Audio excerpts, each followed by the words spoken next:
Welcome to another episode of The Creators Outlet, brought to you, of course, by our friends over at the Inked Marketing Team. If you're starting a Kickstarter or Indiegogo, contact Kevin Gillette over at Inked Marketing.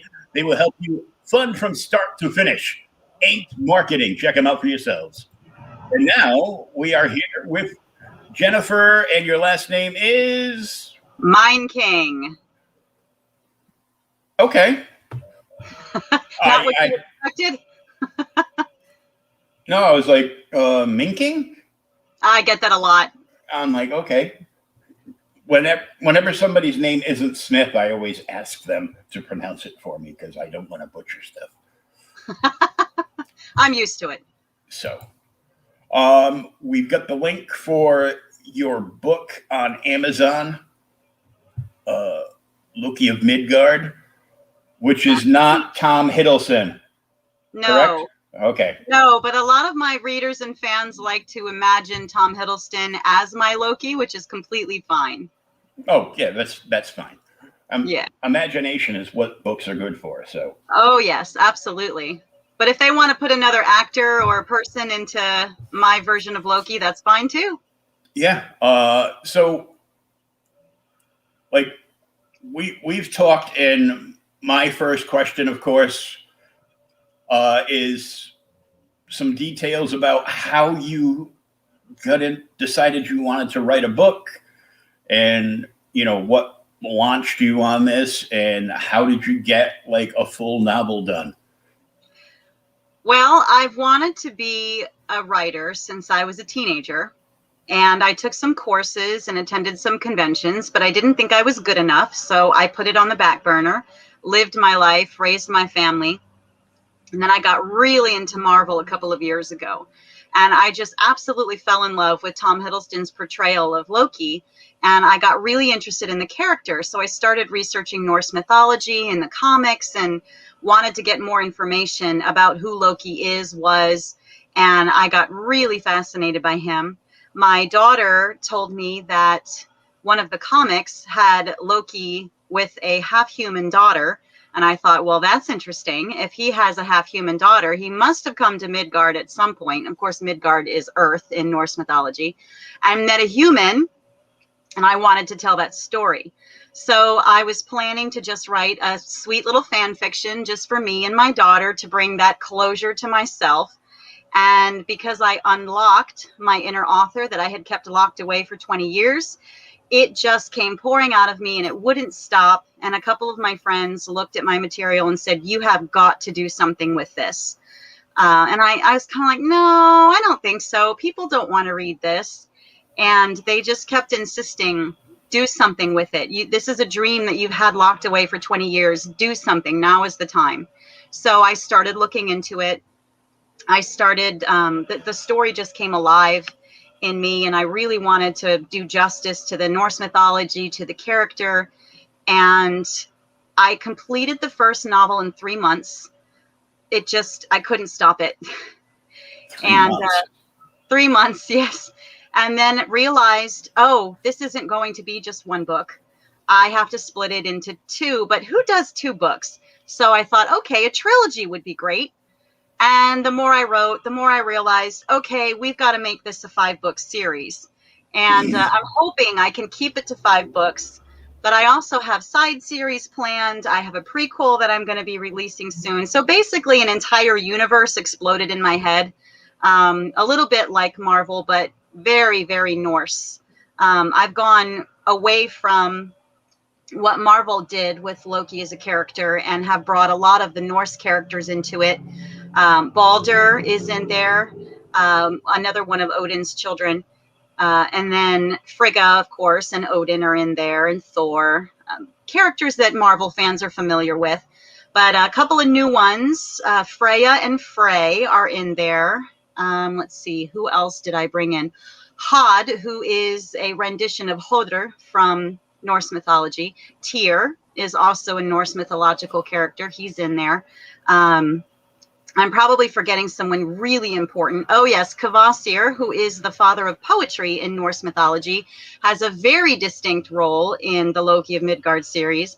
And so I had a lot of fun researching the myths and bringing some of that to life. What I did with Loki is I took him and put him right in the middle of the roaring 20s. So it's super fun material. They go on romps. He's a traveling magician in the story. And there's all kinds of shenanigans that he gets into because he's Loki. You know, the god of mischief is a really fun character to write. So some of those characters I know, of course, I know Boldar, but I know him as Boldar the Brave, and there's a couple different versions, yeah. Yeah, Freya, I know of. Most of those people I didn't know of. But in Norse mythology, Thor is not the god of thunder. He is the god of like trees and growth, and it depends on the version that you read, yeah. Mm-hmm. So I did take some inspiration from Marvel. I kept Loki and Thor being brothers. In the Norse mythology, they are not brothers. They're just friends that pal around and annoy each other. Thor gets on Loki's ever-loving nerves in the Norse mythology, but for some reason, he still hangs out with him. Thor is not quite as intelligent in the mythology as he is in Marvel's universe. Loki is not Odin's son in most of the Norse myths, although I was told by a gal in Norway that there is a version there where he is Odin's son by the goddess, or not the goddess, the giantess Laufey. In Norse mythology, Laufey is female, not male. So I thought that was really interesting. So I put some twists in their family that I don't want to get too much into because spoilers. Mm-hmm. But Balder in my material is Loki and Thor's oldest brother. So in the Loki of Midgard beginning, Loki is reminiscing a little bit about his oldest brother Balder, but he can't really remember him, which is unusual because Loki really has a very good memory. So there's a reason why he doesn't really remember his oldest brother very well. And the reason he's remembering him instead of interacting with him is because he was killed in battle several hundred years before my material starts. At least everyone thinks he was killed in battle. So he'll actually be making an appearance. And it's really fun how we did that. Freya is the goddess of beauty and wisdom, I believe. I sometimes get the gods and goddesses mixed up. There's a lot of them. And they have multiple titles. And it depends on which version you read as to which god or goddess has which title, because, you know, the Norse mythology went to several different cultures and countries. So some of them tell the stories differently, which is really fascinating because then I can pull all of that into my material as well and just have a lot of fun with it. Just mix it around. Oh, yeah. I love doing that. I'll mix it around, turn it upside down, inside out. Well, I got into mythology when I was in middle school because, you know, they used to teach us stuff back then. And, well, and you started hearing, you know, these gods and those gods and back and forth. And, you know, because I'm old, right around then, Linda Carter debuted in Wonder Woman. And I knew from reading the comic when I was a kid that, yeah, Greek pantheon. And then I went like completely like all towards the Greek gods, like go, you know, it's like, yes, you know, once a week we'd get stuck with library, and, you know, I would either grab like a World War II book to read, or I would get like, you know, one of the, you know, Greek mythology books. Yes. The problem is as soon as we went in, and I was, because of my last name, I was always in the back of the line, walking single file in. Most of the girls would grab all the mythology books. Ah. And I'd be like, and, because, awkward. So, you can't be like, hey, can I read that book with you? You can now. No, I can now, but, back then I was like, right. Read. And so girls appreciate that a lot more now. Yeah. So I just shot straight across to like the World War II section. But I got into it like a little bit, and, I learned, more over the years. And, so most of course, as you can imagine, most of my mythological prowess is all from the comic books. But yeah, and they mix things up a bit too. So it gives you a taste. But it's mythology. They can do whatever they want with it. I love Greek mythology too. That's where I started to get into mythology, was the Greek. Mm-hmm. And same thing. I'm pretty sure it was middle school when I got into that. I was probably obviously I didn't live in the same place, but I would have been one of those girls grabbing every mythology book I could find. And I do bring Greek mythology into it.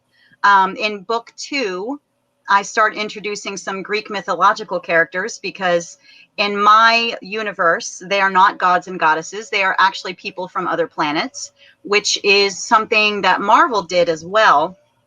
And I've done something a little bit different. In my universe, the Olympians settled on Earth. So the Olympians are the Greek gods and goddesses, Zeus, Athena, all of them. And they settled on Earth, allowed themselves to be worshipped.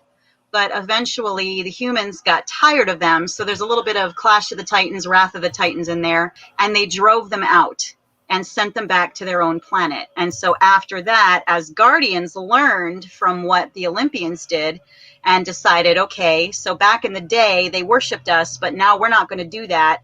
We are going to blend in with the humans because we love this place and we want to live here. So we don't want to risk being driven out. So every Asgardian on planet Earth is in disguise. And because they live so much longer than human beings, they have to continually fake their deaths every time they run out of years. So every 100 years or so, they have to fake another death and bring on another persona. And so it can get really complicated. One of my characters, I won't tell you who, has actually lived as several famous people in human history. And that was a lot of fun to do. So I like that idea already. The faking death thing just, screams, Highlander, Highlander. I've never seen that, but that is really funny if my material kind of is parallel to it, because, great minds think alike, I guess. Well, because the whole storyline behind Highlander is, the whole there can be only one, and so various Highlanders, and eventually they're all going to kill each other until there's only one left, but they're all immortal unless you take their head. Oh my goodness.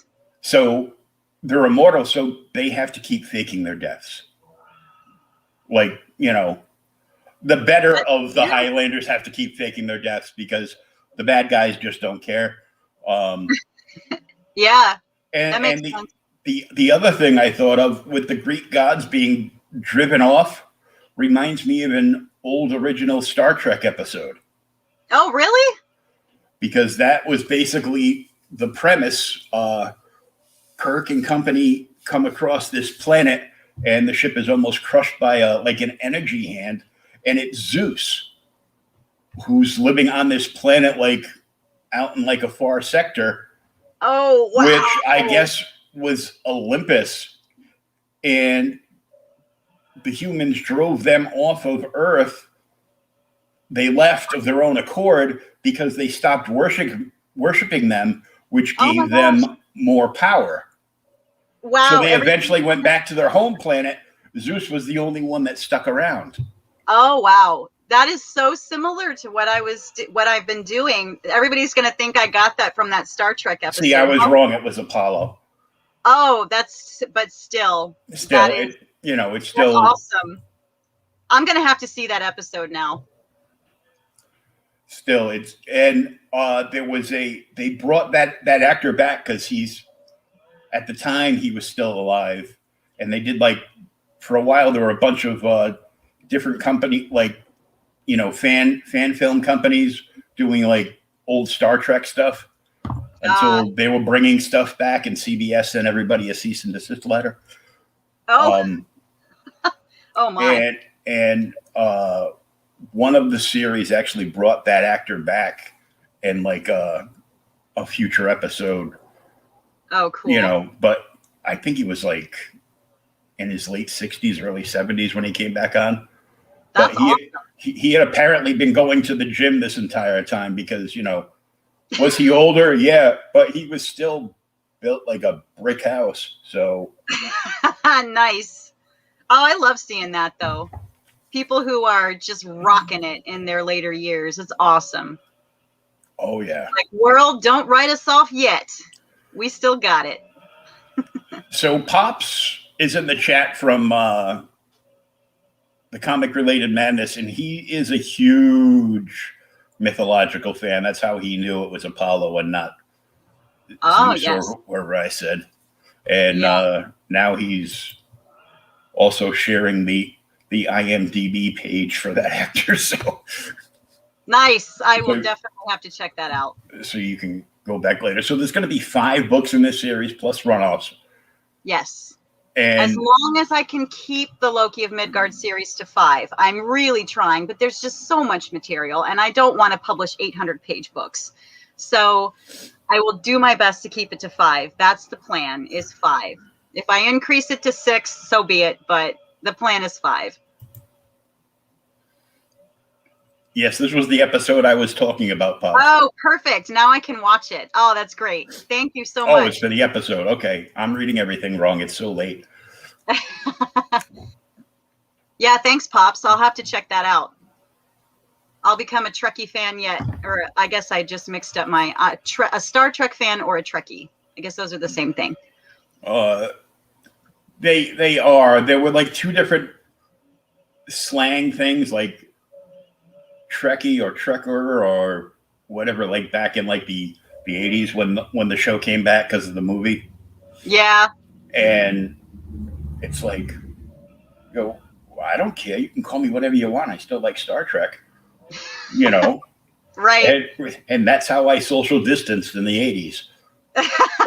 Oh, you like Star Trek? That would not work now. You say that, you're going to get surrounded by your people. Oh yeah, I know. It's it's just crazy now. So now people finally got their heads screwed on straight and realized that they're awesome people. And I got into Star Wars, but not so much into Star Trek. Oh, sweet. Yes, another Loki fan. All right. Yeah, he's my dude too, Pops. Love Loki. One of my best friend's wives loves Loki. Oh, yes. The women adore Loki because he's wounded and we all want to just love him and hug him and make all his pain go away, which is a bad idea, ladies. It really is. Don't tell him that. Love him from a distance. No. I'm wounded. Oh, yeah, but you're not going to probably try to change their heart with a scepter or freeze them or, throw them around. I think you'll probably be a better option than a lot of mischief. Yeah, the most I'm going to do is chase him around in my wheelchair, Oh, right. And that's definitely not as dangerous. Hey, I come with handicap parking. What the hell? Oh, hey, you know what? There's a win right there. This is probably all like, calmer because I used to, have a T-shirt that a friend of mine gave me because I would always wear like inappropriate T-shirts to work. Oh, yeah. Which is why the bar I worked at decided that we need to have uniforms because enough of those T-shirts. Oh, you started that trend, did you? Yeah, so I had... If they were inappropriate for a bar, they really must have been some doozy T-shirts. Yeah, A friend of mine gave me one that said "Save gas, ride the handicapped,"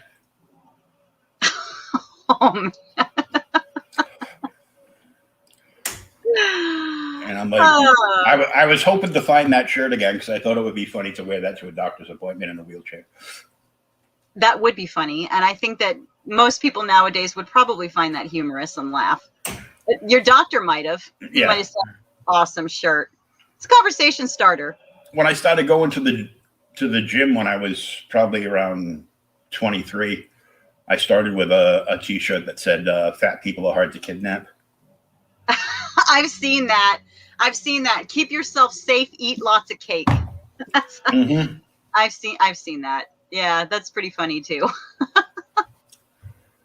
You got to be able to laugh at life. If you can laugh at yourself, you can laugh at anything.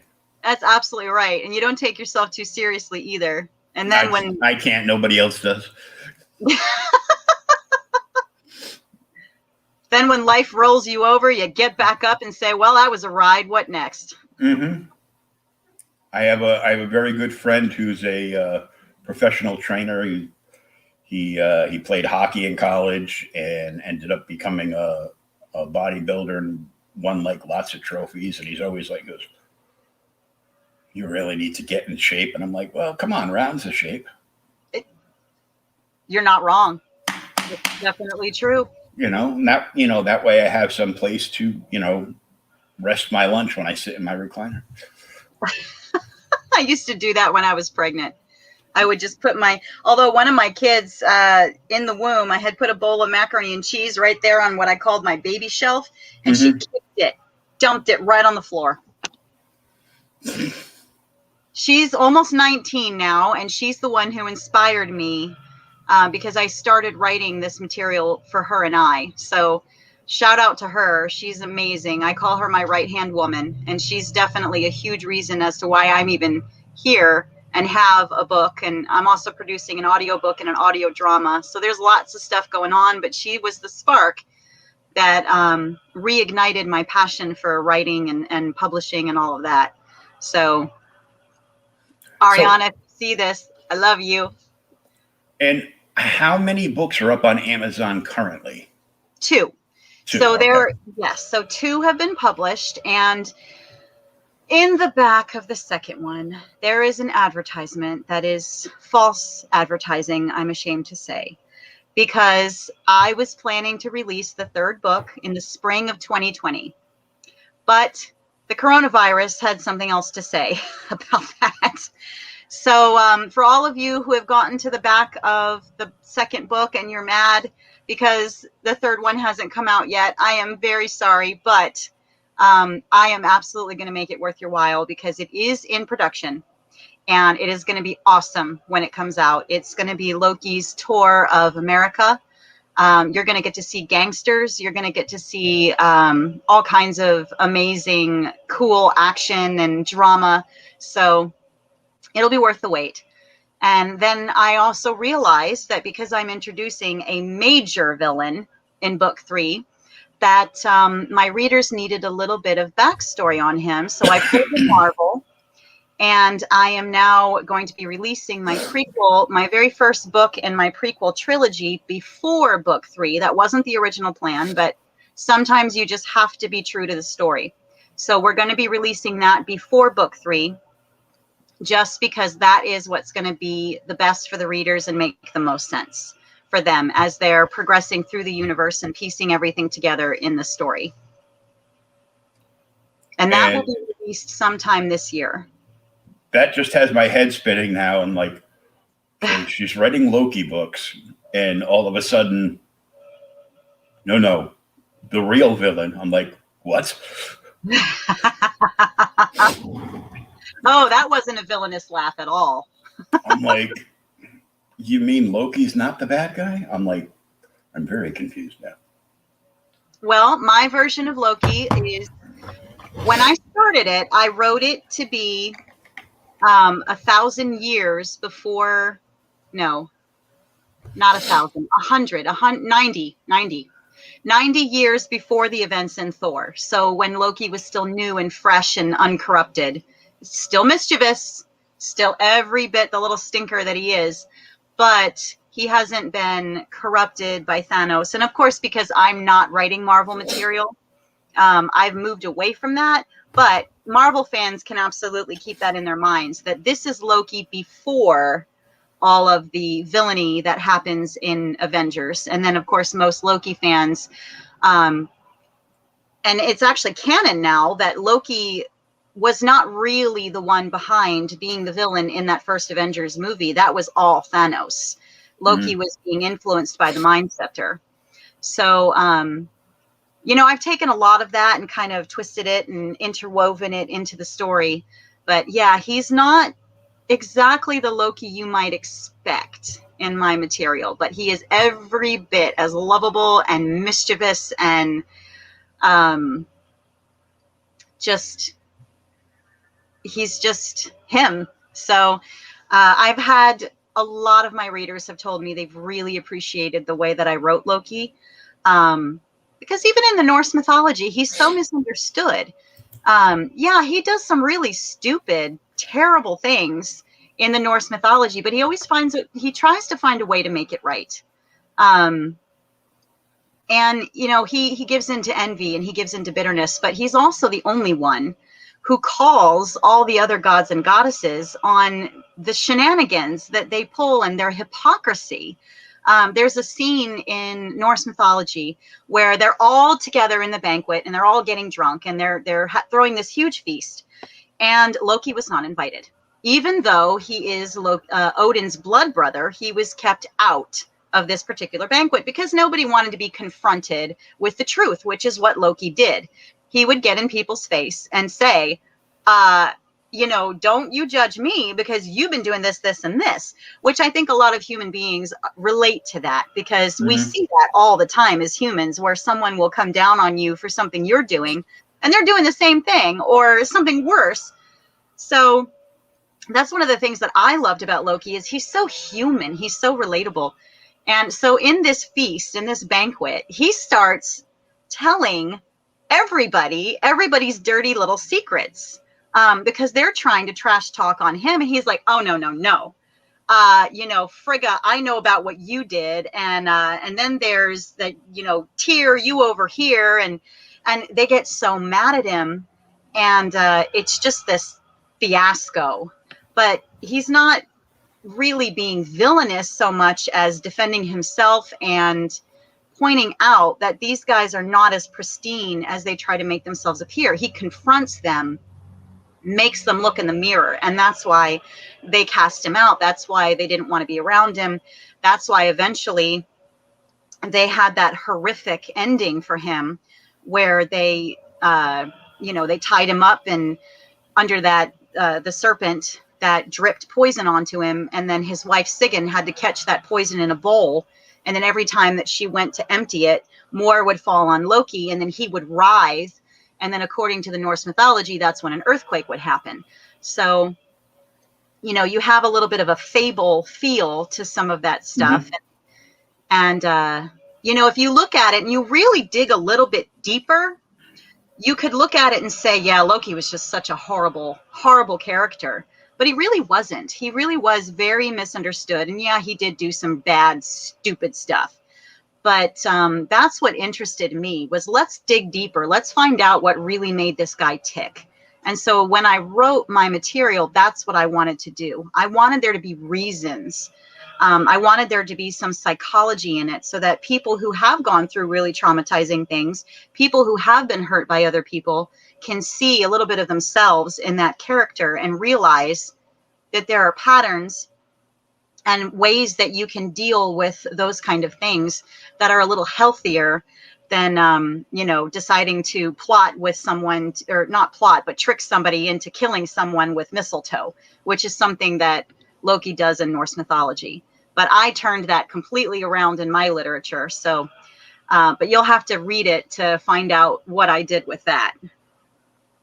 Well, Sherry Bradley says that she loves the interview, finding out more insight on such a talented author. Can't wait until I can read Book 3. These are the most amazing page-turning adventures. Hi, Sherry. Thanks for joining us. So, she makes me want to read a real book. Granted, I do own real books. There is an ebook. There's a paperback and an ebook, and we are hard at work on the audiobook. That is something that is going to be released. I don't have a release date, but we are working on the audiobook, which is, we have two versions. One is the traditional, which is the narrator only. And then we have a second one, which is an audio drama where the entire character cast has real voice actors. So all of the characters, you'll hear their voices in the audio drama. So we'll be releasing that. I'm hoping that those will be released this year as well. I heard about that through our mutual friend, Warren Lunchbox Brown. Who is one of my actors. Mm-hmm. Yes. I was like, you're doing a what? He goes, oh, yeah. And I was like, and that's where this whole thing, spurned out of. He goes, yes. Do you talk to real writers or just comic book writers? Oh. I'm like, dude, I will talk to anybody that creates anything. That's why I left it open as creators outlet. Comic book writers are real writers, Warren. Yeah. I loved comic books as a kid. I loved books, novels, anything I could get my hands on, I was reading. I always say, for anyone who asks me, how do you become a good writer? Read. Good readers become good writers. And the more you read, the more your vocabulary grows. Yes. And talk to people, hear their stories. There's so much inspiration out there. Mm-hmm. I tell people that too. Yeah, I own real books. I'm actually rereading the biography, not autobiography, but biography of Alan Moore. Oh, okay. I bought it probably about 25 years ago, and I got about halfway through it, and then my daughter was born, and everything went to the wayside. I raised her from she came to live with me when she was a year old, and I had her until she was 8 when I went into the coma, and now she's living with her mother, and she's here like every other weekend and vacations and opposite holidays and all that fun stuff. But yeah, well, kids will do that. I mean, kids are wonderful, but yeah, some things do get put on the back burner. So I'm like, can I? And I tried to read like one of the pages where my bookmark was to see if I could. I go, yeah, I don't remember any of this. I got to start. You're gonna have to start over. I gotta start over.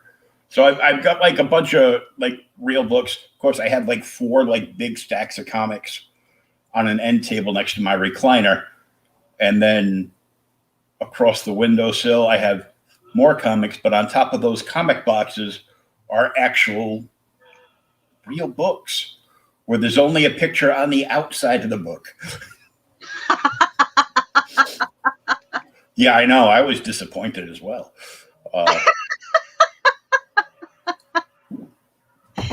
Oh, that reminds me of some show I saw where somebody was flipping through.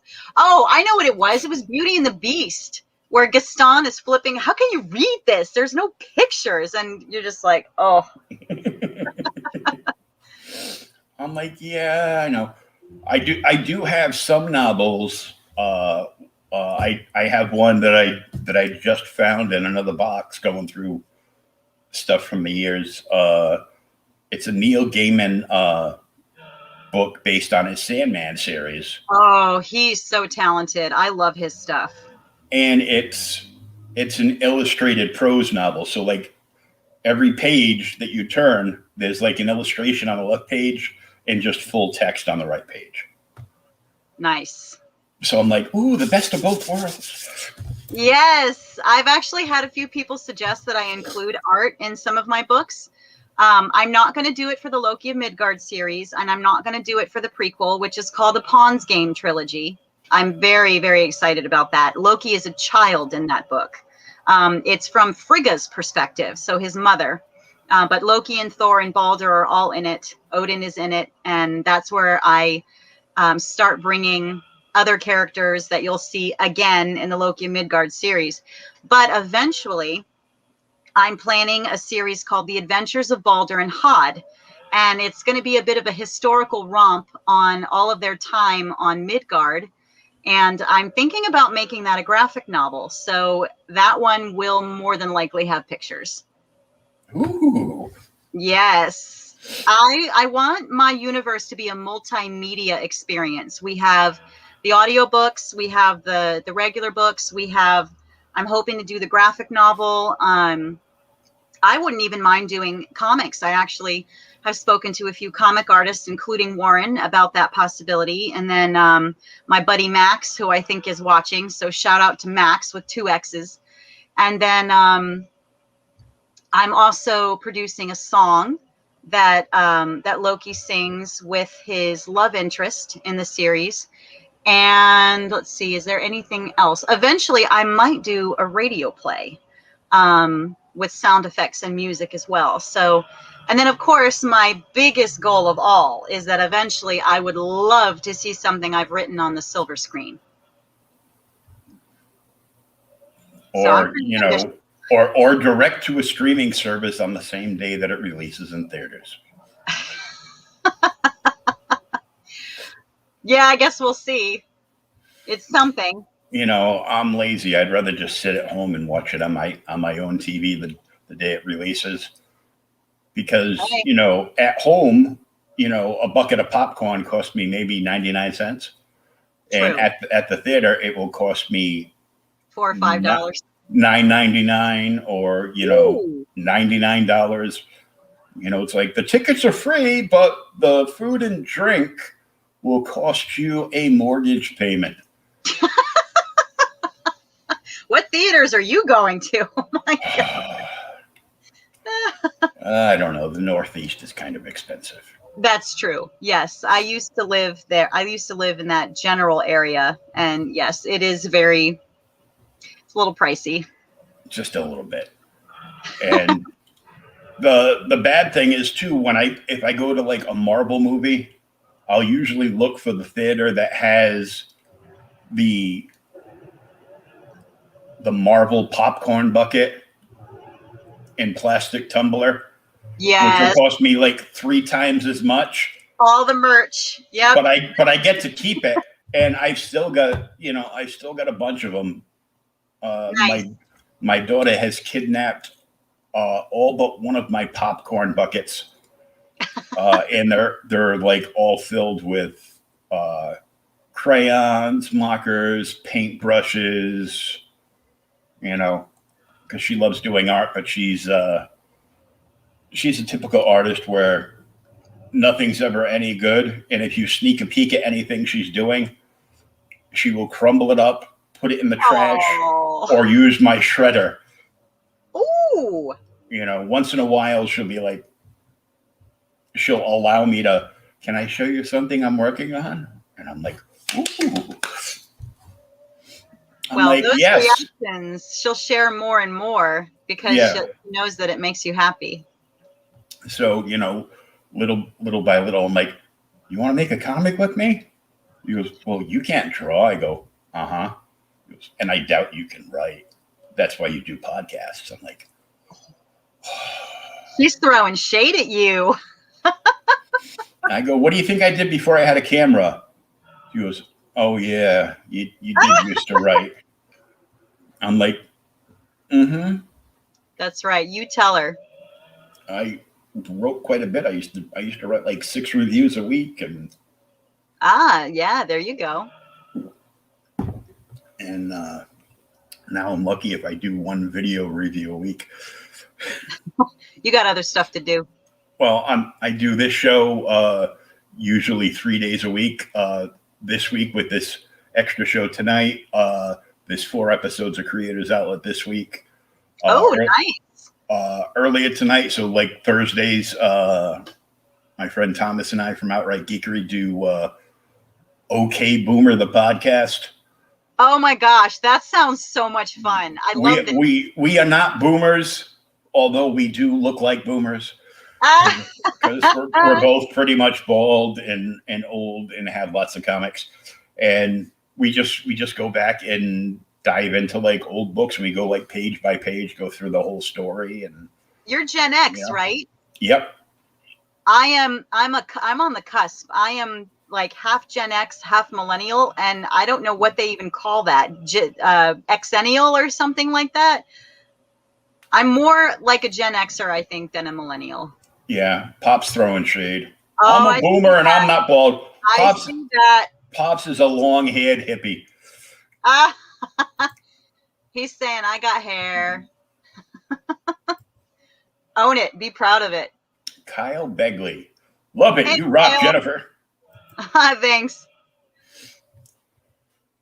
So you made special room for me tonight. Thank you so much for having me. That's awesome. I'm doing, this is the second show for tonight, and tomorrow night I've got two more episodes of OK Boomer because I double booked. I'm like, some people, because a lot of guys and gals are on, Kickstarters, which are like, 30-day windows. Yes. Like, oh, I've only got 5 days left. Can you squeeze me in, please? And I'm like, ooh, yeah, I've done Kickstarter. That's actually, I'm very familiar with Kickstarter, and I'm going to be launching a Kickstarter campaign soon for the Pawns Game trilogy. And I am so excited about something that I'm going to be releasing. It's a pendant that I've been working with one of my actors to design, and he's done an absolutely fabulous job. It's just gorgeous. I don't know how I could share a picture of it, but it's an Yggdrasil, which Yggdrasil in Norse mythology it's like the tree of life, but it is an intergalactic tree that connects all 9 realms. And so the Bifrost travel happens on each of these pathways that's connected to the tree.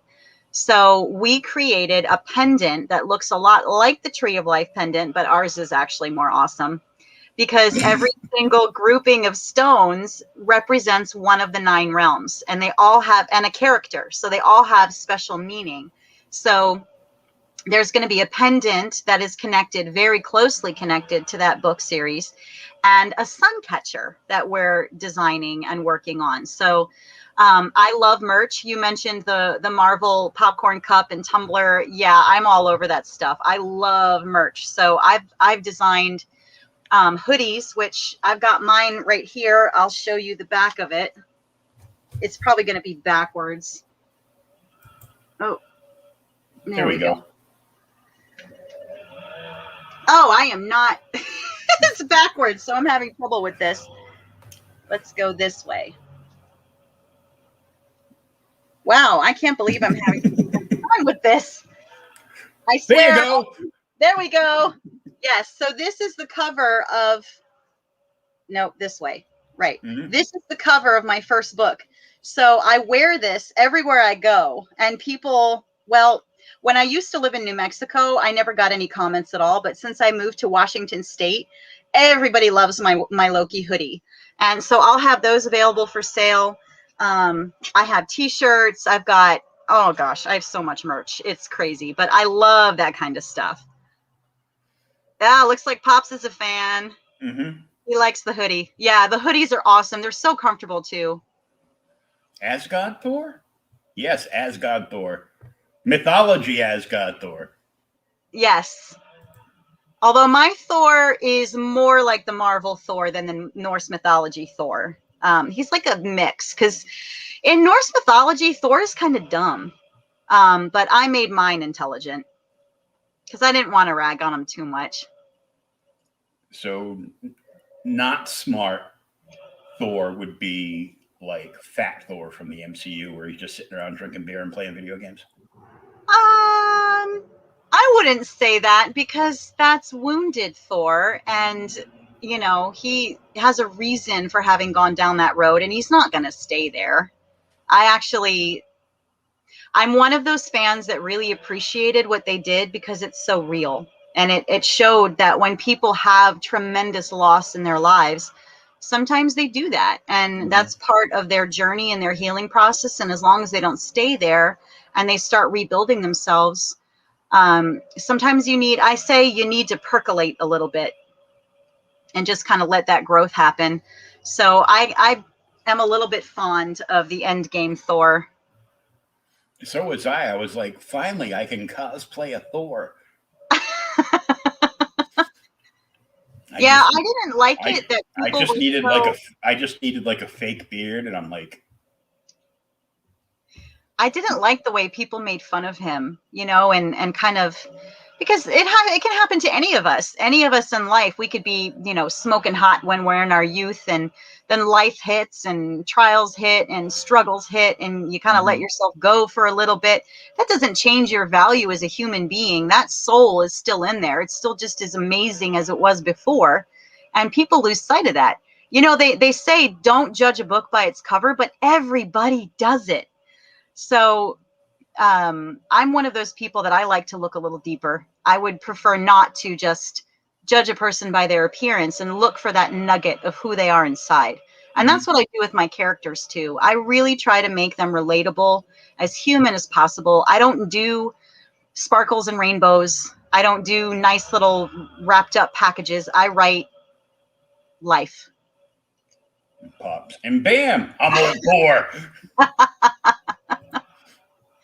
You could be Odin, the Wanderer. There you go, pops. There's an awesome ball cap that says Odin the Wanderer on it, and it has the Valknut, which is Odin's sign. It is the coolest thing ever. I cannot remember where I saw it. It was one of those Viking merchandise websites, but it is the most awesome thing. Get you one of those and wear that around. Be like, yeah, I'm Odin in disguise. I'm wandering. And pops would wear it to play golf. Yeah, I bet you'd get a lot of compliments. So we've got 3 book series. We've got 2 different audio books. A possible graphic novel. Yes. A hint of maybe a comic book down the road. I hope so. I would love to collaborate with some really great artists and get there. I'm an artist myself, but I cannot do comic books, and I know my limitations. So I would love to work with some really talented artists and just get something amazing out there. There's so much in my universe. There's so many characters, and they all have backstories. And you mentioned 3 book series, so there's a lot more than that. I've told you about 3: The Adventures of Balder and Hod, Loki of Midgard, and a Pawns Game trilogy. There's also going to be The Frozen Star, which is going to follow Loki's daughter. That is probably several years down the road. I've got way too many other things on my plate to do with that, but I've got lots of notes and things, and I'm going to be co-writing that with my daughter. That's her baby. So we're going to be doing that together. And then I've also got one of my favorite original characters is a Norwegian manager named Kristoff, and he's the one who gives Loki his identity on Asgard, who gets him started with his traveling magician journey. And I have a whole bunch of material for Kristoff, so he's going to get his own series. I don't know what I'm going to name it yet, but I've started writing that. I had to take a break, and I started writing that, and then yeah, it's gonna be hard to choose from all those artists, but we'll see what happens. But I've got the Kristoff material, and then I've got a couple of other short stories that I'm gonna do. So there's a lot of material coming. I'm gonna be people have joked around that I'm gonna be writing for the next 30 years, and I'm okay with that. There's nothing wrong with that. Yeah, I love it. I really do. It brings me to life, and it allows me to. Everybody has a story to tell, and so I put my stories into my fiction. You'll see little pieces of me, shreds of me in everything that I write. Pops likes having himself drawn into and onto comic books, so he wanted to show off the fact that he has been the aforementioned father of Loki on a book. Oh, that's awesome. What? Oh, that's so cool. Oh, check that out. So that's actually Thor, though, isn't it? No, that's well, he's holding Mjolnir, but Oh, so that he's about to give it to Thor. So that is Odin. Oh yeah, I can yeah. see he's missing an eye. Okay. Yeah. Oh, that's cool. That is some amazing artwork right there. Oh man, I'd frame that up and post it everywhere for people to see it. Oh, it's in a frame. He just keeps a picture of it on his computer. Oh, I would too. I'd have it on my computer. I'd have it on my phone. There's major bragging rights there. Mm-hmm. That's really awesome. Yeah, the artist that did that was Gosmosis. Well, he's very talented. So I am not on a comic book because I'd rather read them than do that. But I'm not either. I do have a good handful of comic book cover commissions, but Nice. If I were going to be on a comic book like my likeness were going to be used, I would probably want to be Frigga.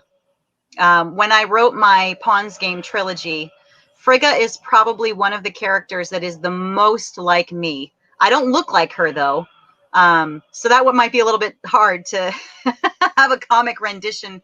I mean, I guess you could use my face, but she's got reddish blonde, wavy hair and blue eyes, and that is definitely not me. So I'd have to be somebody else.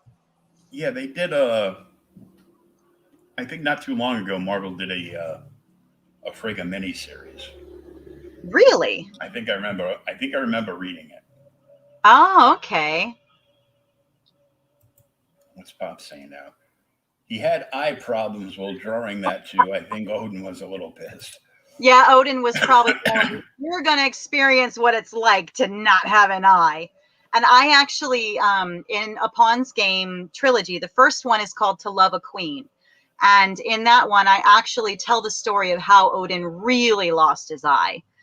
Because there's a bunch of different versions in the Norse mythology, but I decided, because I've mixed the mythology around all over the place, I decided that Odin, it's what I do is I take the myth and I twist it a little bit. Sometimes I turn it upside down or inside out, and there's some strain or familiarity, some familiar connection to the original story.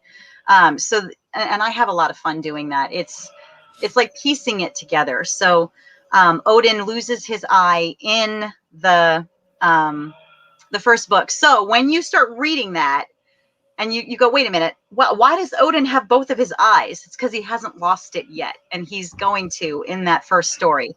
And the way that I did that, I had a lot of fun with that. It's I had to do some major research because I needed to find out what it was like to have an eye removed surgically. So I think it's called an enucleation or something like that. So I had to research all of that and look at some pretty disgusting pictures to really make it realistic and get a good feel for it. I tell people that I do more research than I do writing because I like to be as accurate as possible. Yeah, I don't want to see an eye removed. I know you don't. Having seen some of those pictures, yeah, you probably want to give that a hard pass. Yeah, I'm like, I have a couple of stigmatisms and some other stuff wrong with my eyes. Yeah, your eye's gonna start twitching. Yeah, and at some point they're gonna have to do like laser surgery on my eyes. Oh, I've got cataracts in both eyes too. Okay. And so like, well, we don't go in there and scrape the eyes anymore. Like, we use a laser when we burn it all off, and I'm like, oh, lovely. Yeah, ooh, no. And apparently my insurance doesn't like to pay for anything unless it's 100% necessary. So Mm. until my vision goes dim and dark, like around like this, they won't do it. So I'm like, oh great. So when I can't see anything at all, or my recliner has to be moved like within 6 inches of my 50-inch TV, uh, then I can get it done. So I'm like, oh great. That sounds. But I told him, he goes, well, the laser will burn like all that off, and your vision will come back and be better. A few days after that procedure, sometime in the future. And I'm like, you put me under for that, right? He goes, well, not really. I go, well, then you're not doing it. Oh my goodness. I go, you have. He goes, well, you're a big Wow. guy. I go, yeah, knock me the hell out. Or you're going to be they'll be wiping you off the floor. I'm like, bro, I don't even want to be awake for, well, anything. I have been, because I've had like, outpatient surgery before, and I'm like, ooh, but, and they'll use all kinds of chemicals to like numb you up. I had like all kinds of leg surgery, and like they're using like Lanacaine and all kinds of shots to numb you up. He goes, you didn't feel a thing, did you? I go, I felt everything. Uh-oh. He goes, yeah, well, just imagine how much of that you would have felt if we didn't give you all those drugs. I'm like, oh yeah. Oh man. Oh, good morning, Mike Jimma LaRocha de Bruyne. Mike is from the Netherlands. Oh, nice. That's great. I've never been there. I don't know too much about it, but that's really cool. I just know that's where Hobbiton is. Is it really? I thought the Hobbiton was in New Zealand. Oh, that's right. I was gonna say, is there another one? I want to go there. I'm a huge Tolkien fan. I probably messed up that whole thing, but Tolkien was my first fandom. I've been a Tolkien nerd since I was 12. let's see. It's 5 a.m. here and barely waking up. Coffee is my savior. Mike is another comic creator and artist. He's got a book coming out. Awesome. Here we go. The Netherlands is just flat with cows and weed. Sounds like some places here in the States. Yep. Maybe minus the weed. Because I think the places where it's legal, there's not so much flat and cows. Yeah. I don't remember ever seeing cows in Colorado. I've seen a few, but not very many. And Colorado's not flat. And then, Washington. Yeah, it's not flat. Well, you know what? New Mexico, a lot of New Mexico is flat, and they definitely have a lot of cows. So, but it's brown. It's very brown in New Mexico. Some places are green, but not many. Not many. Yeah, it's a desert. Well, that'll happen in the desert. Yes, it will. Quite frequently, actually. So.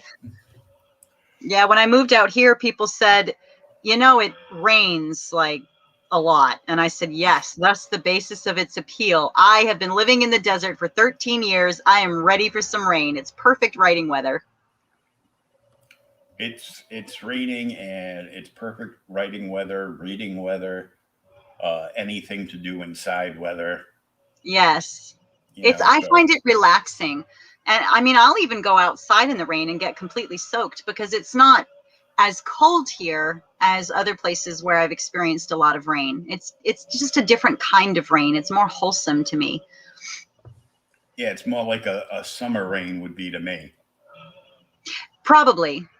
You're in Massachusetts, right?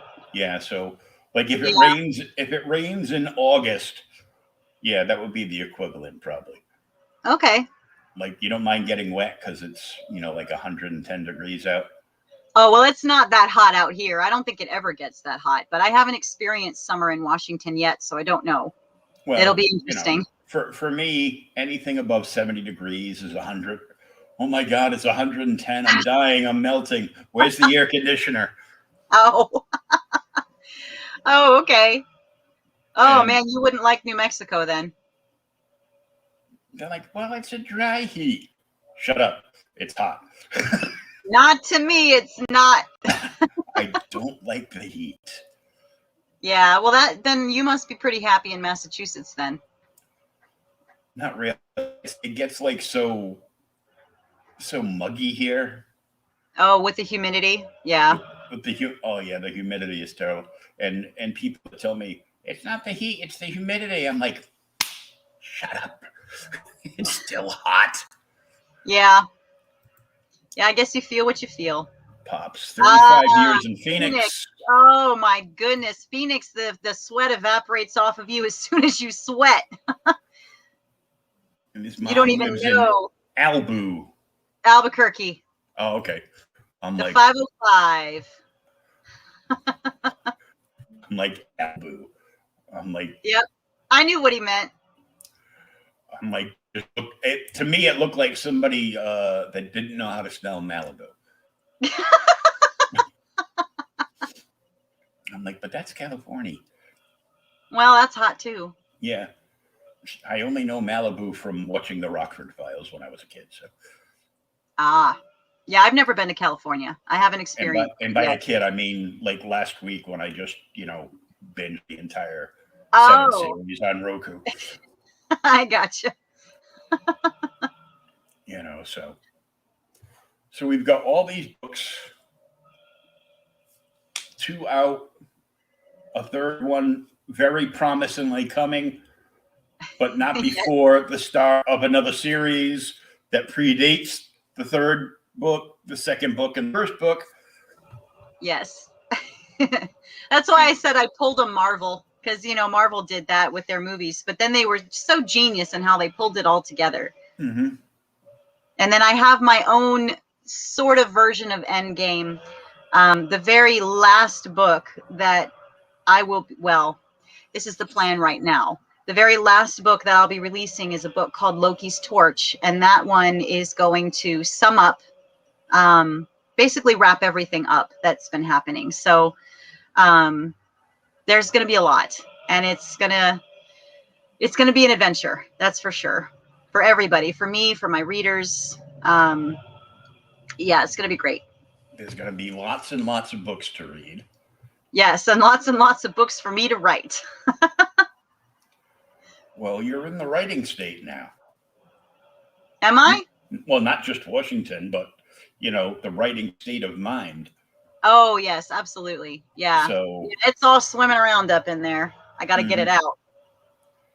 And then I'm brought to another movie quote. Writer's going to write. That was Billy Crystal and Danny DeVito. Which movie was that? Throw Mama from the Train. Oh, gosh, I've never seen that. Don't let your kids watch that movie. Okay. Just for the title. Thanks for the tip. Come on, Mom, we're going to go for a train ride. Mm-mm. Yeah, no.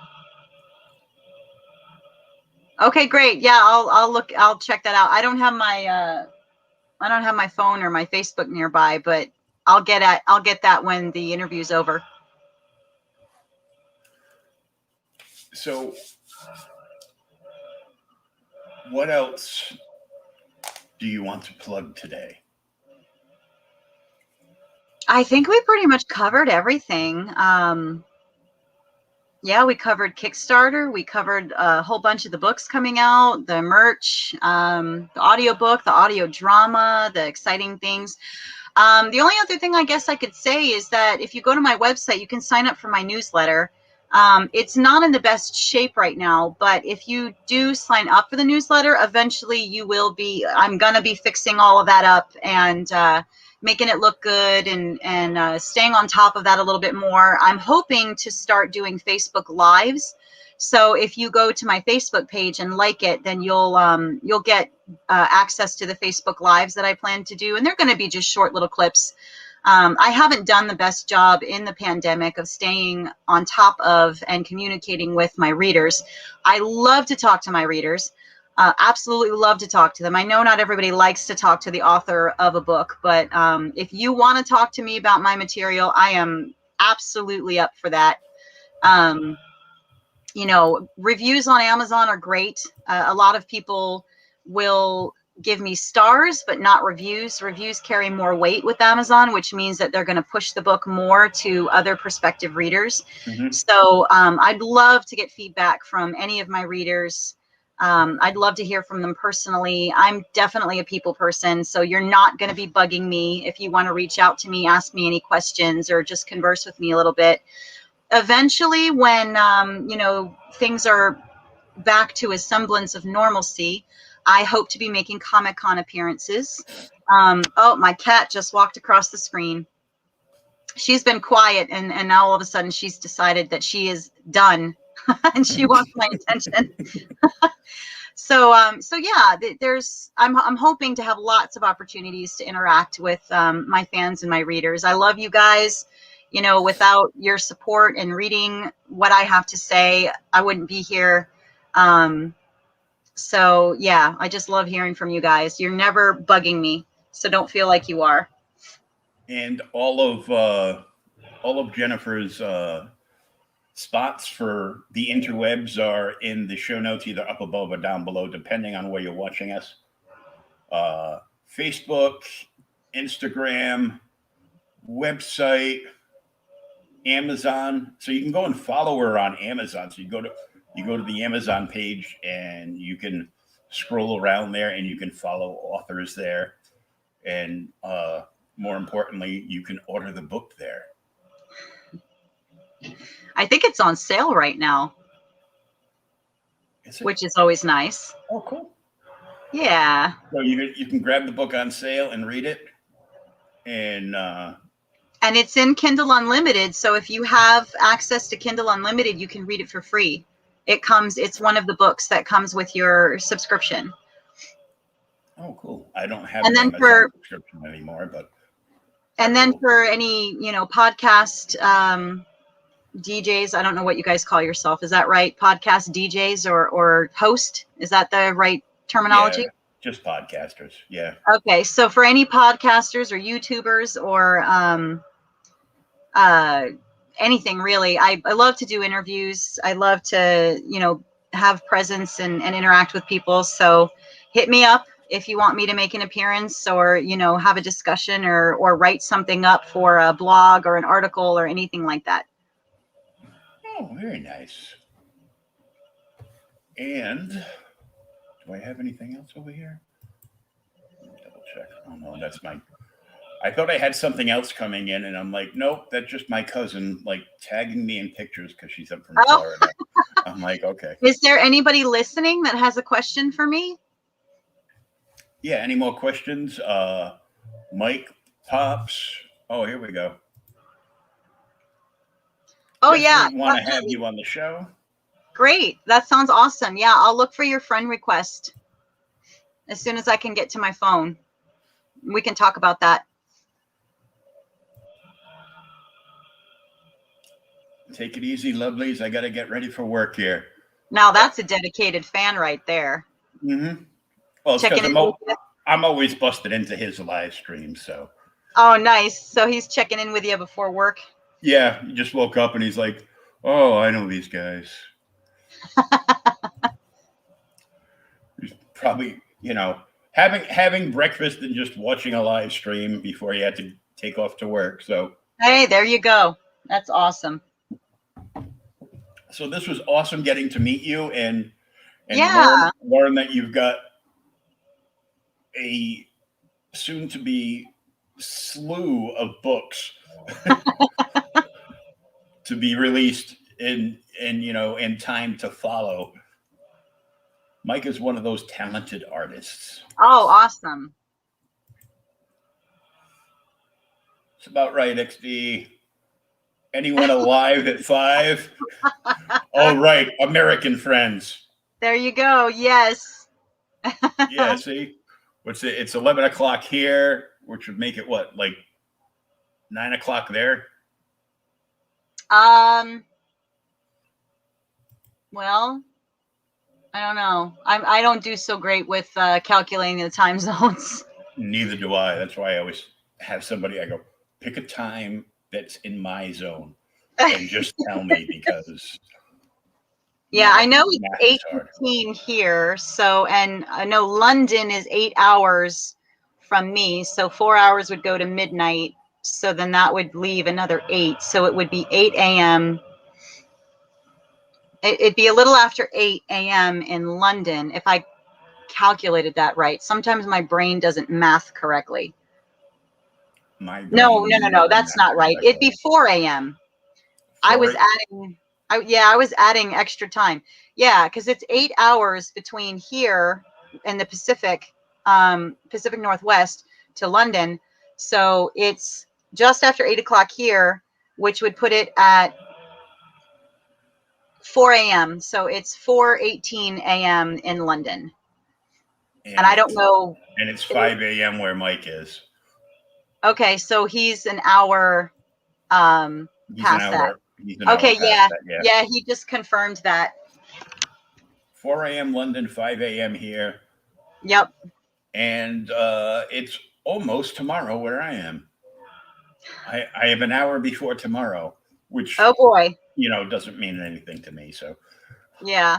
I'm gonna probably make another cup of coffee, and which doesn't keep me up. I can drink like a whole pot of coffee and sit down, read like one page in a book, and then I'll wake up like 6 hours later with a book in my lap and no Sounds like my bookmark. And college days. yeah, so I'm like, it's just one of those things. But it was awesome having you on and getting to learn more about all your writing and why you're writing and Yes, thank you so much. how many more books you're writing and audio dramaing and narrating, and you're going to be doing a lot. That's kind of my jam. I like to stay busy. Yeah, well, you'll be busy. Oh yes. You'll be very busy. So Yes. this is awesome, guys. Go check out the links in the show notes, and the Amazon link is at the very top of the chat. If you want to scroll up there, you can just click on that. You can follow Jennifer there, and of course, all the regular social media places. And by all means, check out the book, buy the book, read the book, write a review on Amazon for the book, so it gets more clout and pops up on more lists for people. Yes. If I sold a book on Amazon, it would be people who bought this also bought a shovel and a chainsaw. Oh my. So, but it was great getting to meet you. I'm sure I will talk to you plenty in the future, since I am now one of your social media stalkers. And Awesome. I will look forward to grabbing the book from Amazon as soon as they free up my credit card. Okay, sounds like a plan. I will look forward to reading a real book. Yeah, it's a quick read. It's not too taxing. I can do that. Well, I'm taking it from somebody from earlier who said it was quite the page turner. And I'm like, some books there's a lot to take in per page, and there's others that make you feel like that you're not reading at all because you're flipping pages so quick. Right. I like to think that mine is the latter. So hopefully I will check that out soon, and yeah, you'll have to let me know and get a review up, and awesome. Hopefully keep it going. This interview will be downloaded to my podcast at ageofradio.org. Great. Probably I'll download the audio tonight, and it'll probably be up there tomorrow. And once I do that, I'll share the links and Great. Yeah, So- I'll share that. I'll share that with all of my readers and get that out there too. So it was a pleasure talking to you tonight, and I look forward to Yes. talking to you in the future. And then Okay. I will bust in on the chat on Pop's show when he has you on. To return the favor. Thanks, Pops, for All right. Yeah. Nice to meet you, Pops, and jumping in. everybody else who is listening. So yeah, this was a lot of fun, and we will talk to you very soon. Okay. Good night, everybody.